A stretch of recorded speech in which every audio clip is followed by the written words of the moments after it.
எல்லாருக்கும் வணக்கம். இன்னைக்கு வந்து கார சட்னி தான் செய்ய போகிறேன். எண்ணெய் ஊற்றிக்கலாம்.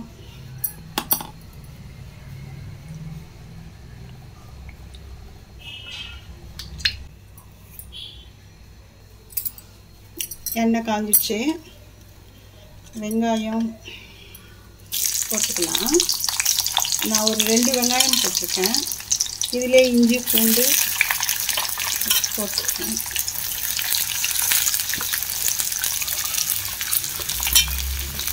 காரமாக இருக்கும்.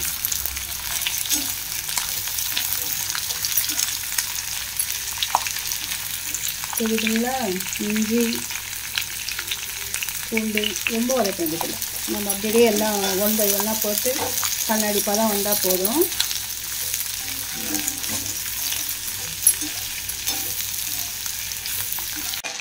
தக்காளி 2 தக்காளி போட்டாச்சு. இதுக்கேற்ற காஞ்ச மிளகா ஒரு 15 மிளகா போட்டிருக்கேன். அப்போ தான் காரமாக சூப்பராக இருக்கும். நல்லா வதக்கிக்கலாம். அது வதக்க கரெக்டாக அப்போ தான் கெட்டு போகாமல் இருக்கும். இது ஆறட்டும்.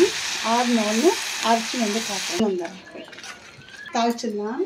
அரிசி தாளிப்பு போட்டுடலாம். புளிப்பு காரம் அப்படி இருக்குது. சட்னி பாருங்கள். ரவை தோசை தான் செய்ய போகிறேன். அதுக்கு தேவையான இன்க்ரீடியன்ஸ் எடுத்துக்கலாம்.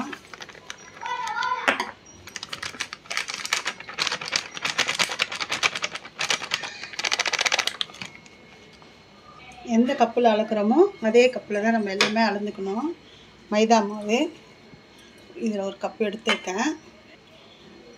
அதே கப்பில் வந்து 3/4 கப்பு அரிசி மாவு எடுத்திருக்கேன்.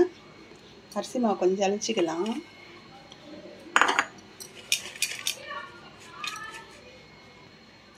ரவை வந்து 1/4 கப்பு. இது தேவையான எல்லா இன்க்ரீடியன்ஸும் போட்டுடலாம். தேவையான அளவு உப்பு,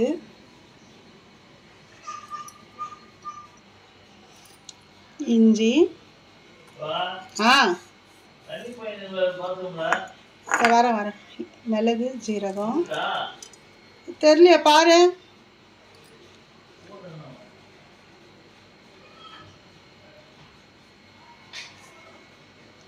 பெருங்காயம்,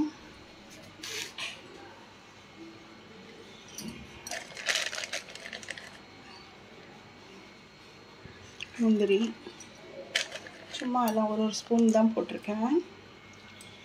கருவேப்பிலை,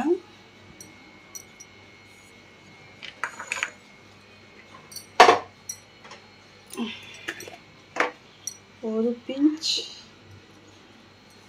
சோடா மாவு, சும்மா கொஞ்சம் வந்து தண்ணி ஊற்றி நல்லா கரைச்சிக்கலாம். நல்லா தண்ணியாக கரைச்சிக்கணும்.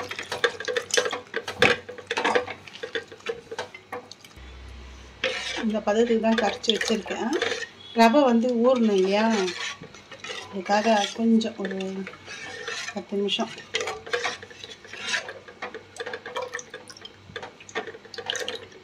அதுக்கப்புறம் தோசை ஊற்றலாம்.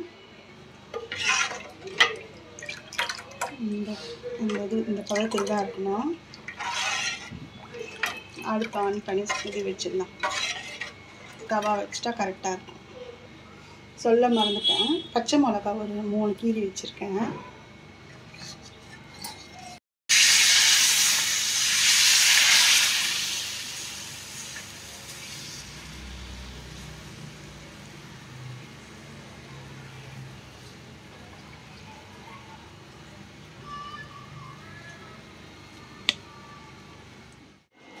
ரவை தோசை, தக்காளி சட்னி செம்ம காம்பினேஷனு.